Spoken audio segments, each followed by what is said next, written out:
ప్రభునందు ప్రియమైనటువంటి ప్రియ దేవుని బిడ్డలారా, మన ప్రభును రక్షకుడైన యేసుక్రీస్తు వారి పరిశుద్ధ నామంలో మీ అందరికీ శుభాలు వందనాలు తెలియజేస్తున్నాను.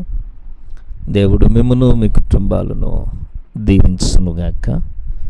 ప్రియ దేవుని సేవకునిగా మరొక పర్యాయం ఈ రీతిగా దేవుని యొక్క మాటలు మీకు తెలియచేయటానికి, విశ్వాసులముగా ఆత్మీయులంగా బలపడటానికి ప్రభు ఇచ్చిన ఈ ధన్యతను బట్టి దేవాతి దేవునికి స్తుతులు చెల్లిస్తూ ఉన్నాను.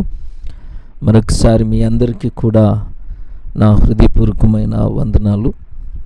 కృపా సత్య సువార్త ఈ యొక్క ఛానల్ ద్వారా మీతో కలిసి దేవుని మాటలు పంచుకోవటానికి ప్రభు అనుగ్రహించిన ఈ సహాయమును బట్టి దేవాతి దేవునికి స్తుతులు చెల్లిస్తూ ఉన్నాను. ప్రభునందు ప్రియులార, విశ్వాసులుగా మనం ఎప్పుడూ కూడా మాదిరికరమైన జీవితాన్ని జీవించాలని దేవుడు తన జీవ గ్రంథము ద్వారా మనకు జ్ఞాపకం చేస్తూ ఉన్నారు. అపోస్తులుల జీవిత పరిచర్యలో దేవుని వారు మాదిరిగా కలిగి సంఘానికి ఆ మాదిరి తత్వాన్ని వారు చూపించారు. ప్రభునందు ప్రియులరా, అపోస్తుడైన పేతురు గారు తన పత్రికను రాస్తూ మొదటి పత్రిక 2వ అధ్యాయములో ఆయన తెలియచేస్తున్న మాటలు, మీరు తన అడుగు జాడల యందు నడుచుకొనున్నట్లు మీకు మాదిరి ఉంచిపోయెను అంటారు. యేసు ప్రభువారు మనకు మాదిరిగా ఉంచారు ఆయన జీవితాన్ని. అందుకును పౌలు భక్తుడు కూడా తన పత్రికను రాస్తూ కొరింథీలకు మొదటి కొరింథీ పత్రిక 11వ అధ్యాయములో, నేను క్రీస్తును పోలి నడుచుకొనుచున్నట్లు మీరును కూడా నన్ను పోలి నడుచుకొనండి అంటాడు. తన పోలికను, తన జీవితాన్ని మాదిరి చేసి సంఘానికి చూపిస్తూ ఉన్నారు. ప్రతి ఒక్కరూ కూడా ధైర్యము కలిగి క్రీస్తు యొక్క మాదిరి తత్వాన్ని సంఘములో మనము, సమాజములో మనము కనుపరచాలి. దేవుని సన్నిధిలో మనము ఆరాధికులము. అదే రీతిగా ప్రభునందు ప్రియులరా, మనము దేవుని యొక్క ప్రియ సన్నిధిలో ఆయన స్తుతికి చెల్లించే బిడ్డలముగా, ఆయన సహవాసాన్ని కలిగిన బిడ్డలముగా ఉంటూనే సమాజంలో ఆయన క్రియలను కనపరిచే మాదిరి జీవితాన్ని మనము జీవించాలని దేవుడు తన జీవ గ్రంథము ద్వారా మనకు జ్ఞాపకం చేస్తూ ఉన్నాడు. మనము ధైర్యము కలిగి అనేకులు మనలో క్రీస్తు ప్రభువారిని తెలుసుకుని వెంబడించే జీవితాన్ని సమాజంలో మనము చూపించవలసిన వారమై ఉన్నాం. ప్రభునందు ప్రియులరా, ఒక విషయాన్ని మీకు జ్ఞాపకం చేయాలని ఆశపడుతూ ఉన్నాను. ఆర్మీలో ఒక ఆయనకు ఉద్యోగం వచ్చింది. అతడు ఎంతో ఆత్మీయుడైన యవనస్తునికి ఆర్మీలో ఉద్యోగం వచ్చిన తర్వాత ఆ ఉద్యోగంలోనికి చేరి ఉద్యోగ పరిస్థితుల్లో కొనసాగుతున్నాడు. ఆ యవనస్తునికి ప్రతిరోజు ప్రార్థించడం, వాక్యాన్ని చదవడం అలవాటు. ఇంటి దగ్గర ఉన్నప్పుడు ధైర్యంగా మోకరించి ప్రార్థించేవాడు. కానీ ఆర్మీలో చేరిన తర్వాత అందరి ముందు మోకరించాలన్నా, బైబిల్ తెరవాలన్నా దానికి ఎంతో ధైర్యం కావాలి. అక్కడున్న సైనికులు రకరకాల విశ్వాసాలు కలిగి వేరువేరు ప్రాంతాల నుండి వచ్చిన వారని, కావున తాను క్రైస్తవుడని తెలిస్తే వారు ఏమనుకుంటారోనని అందరి ముందు బైబిల్ తెరిచి చదవాలా వద్దా అని ఆలోచిస్తూ ఉండేవాడట. కానీ కనీసం ఒక అధ్యాయమైనా చదవకుండా నిద్రపోవడం తనకు బహు కష్టంగా ఉండేది. రోజు బైబిల్ చదువుకుని నేను ఉద్యోగంలోకి వచ్చిన తర్వాత అసలు బైబిలే చదవలేకపోతున్నానే అని తన తోటి సైనికులందరూ నిద్రపోయిన తర్వాత ఆ యవనస్తుడు నెమ్మదిగా లేచి మోకాళ్ళుని బైబిల్ చదవడం మొదలుపెట్టాడు.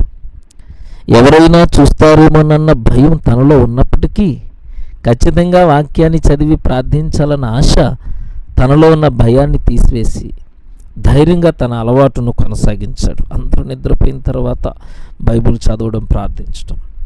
మరుసటి రోజు యథావిధిగా అందరూ నిద్రపోయారు కాబట్టి ఇంక లేచి తను బైబిల్ చదువుకుని ప్రార్థించాలని బైబిల్ తెరిచి చదువుతూ ఉన్నాడు. ఇతని యొక్క ధైర్యాన్ని, సాక్షార్థమైన జీవితాన్ని గ్రహించిన మరొక ఆత్మీయుడు ధైర్యంతో లేచి తాను కూడా మోకరించి బైబిల్ చదవడం మొదలుపెట్టాడు. ఆ తర్వాత మరొకరు లేచి ప్రార్థించడం మొదలుపెట్టారు. తీరా చూస్తే ఆ బ్లాక్లో ఉన్న వాళ్ళందరూ ఆత్మీయులే, దేవుని నమ్ముకున్న వాళ్ళే. కానీ ఎక్కడ ప్రార్థిస్తే ఎవరైనా ఏమైనా అనుకుంటారేమన్న భయంతో ఏ ఒక్కరూ ధైర్యంతో ప్రార్థించేవారు కాదు. ఎప్పుడైతే యవనస్తుడు తన ఆత్మీయతను, సాక్ష్యాన్ని దాచుకోక తాను కలిగి ఉన్న విశ్వాసమును క్రియల్లో కనిపరిచాడో అప్పుడు అనేక మందికి ప్రేరేపణ అయ్యాడు.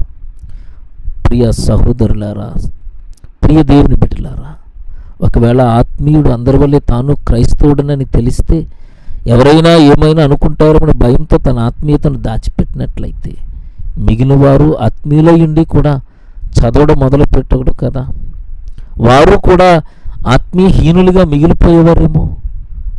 మన యొక్క ఆత్మీయత, విశ్వాసము, సాక్ష్యము, ప్రార్థన జీవితము ఇతరులకు మాదిరికరముగా, సవాలుగా ఉండేలాగా మనము చూపించాలి. ప్రభునందు ప్రియులారా, మన జీవితము సవాలుగా అనేకులను ప్రేరేపించే రీతిగా ఉండాలి. కానీ క్రీస్తును ఒప్పుకోవటానికి సిగ్గుపడే వ్యక్తిలాగా జీవించకూడదు. నిన్ను చూసి ఎవరైనా నేనెందుకు అతని వల్లే అంత తగ్గింపు, అంత తత్వము కలిగిన జీవితము జీవించకూడదు. నేనెందుకు అతని వల్లే ప్రార్థన జీవితాన్ని జీవించకూడదు. నేనెందుకు అతని వల్లే యథార్థముగా జీవించకూడదు. అతని వల్లే మృదువుగా నేనెందుకు మాట్లాడకూడదు. నేను ఆయనలాగా చక్కగా ఆత్మీయంగా బ్రతికితే బాగుంటుంది కదా, నేను అతనిలాగా మృదువైన మాటలు బాగుంటే బాగుంటుంది కదా, నేను కూడా ఆమె వలె పరిశుద్ధంగా పద్ధతిగా నేను జీవిస్తే ఎంత బాగుంటుందనే విధంగా మన జీవితాలు ప్రభునందు ప్రియులు ఇతరులకు మాదిరికరముగా ఉంటే అది ఎంతో దేవునికి మహిమకరం, ఇతరులకు బహుదీవనకరం, అది నిన్ను క్షేమకరంగా నడిపిస్తుంది కదా. ప్రభునందు ప్రియులారా, ఇతరులను ప్రభావితం చేసే జీవితం కొరకు నేడే ప్రార్థించు, ప్రయత్నించు. అప్పుడు నీవు అనుకున్నది తప్పక సాధిస్తావు, దేవునికి మహిమకరంగా జీవిస్తావు. అపోస్తుడైన పౌలు గారు తిమోతి పత్రికకు రాస్తూ మొదటి పత్రిక 4వ అధ్యాయము 12వ వచనంలో ఆయన అంటారు, ఏ సంగతులను ఆజ్ఞాపించి బోధించము, నీ యవ్వనమును బట్టి ఎవడునూ నిన్ను తృణీకరింపనీయకము గాని మాటల్లోనూ, ప్రవర్తనలోనూ, ప్రేమలోనూ, విశ్వాసములోనూ, పవిత్రతలోనూ విశ్వాసులకు మాదిరిగా ఉండము అంటారు. నిన్ను చూసి అనేకులు దేవుని దగ్గరికి రాగలిగిన జీవితం నీదైతే ప్రభునందు ప్రియులారా నీవు ధన్యుడువు. దేవుడు నిన్ను తప్పక బలపరిచి దీవిస్తాడు. దేవుడు అటువంటి ధన్యత, కృప మనందరికి అనుగ్రహించి బలపరిచి దీవించును గాక. ఆమేన్. ప్రార్థన చేసుకుందాం. కృప కలిగిన మా తండ్రి, పరిశుద్ధమైన మా దేవ, మీ ఘనమైన పరిశుద్ధమైన నామానికి స్తుతులు, స్తోత్రాలు.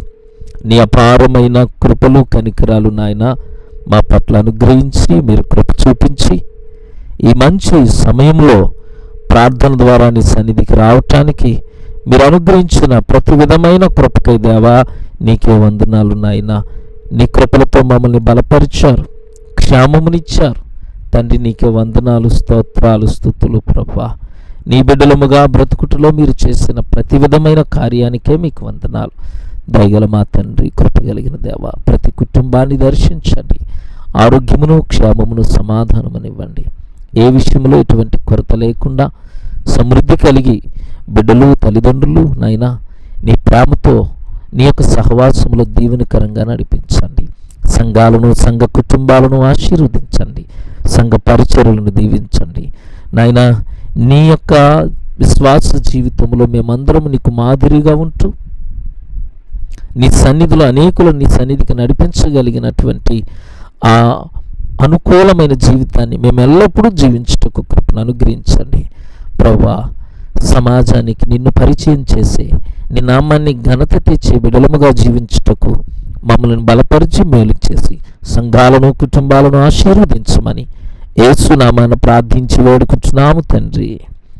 ఆమేన్, ఆమేన్. మన పరమ తండ్రి అయిన దేవుని ప్రేమ, ఆయన కుమారుడైన యేసుక్రీస్తు కృప, పరిశుద్ధాత్మని అన్యోన్య సహవాసం మనకు, మన కుటుంబాలకు, సంఘ పరిచర్యలకు తోడైండును గాక. ఆమేన్, ఆమేన్, ఆమేన్.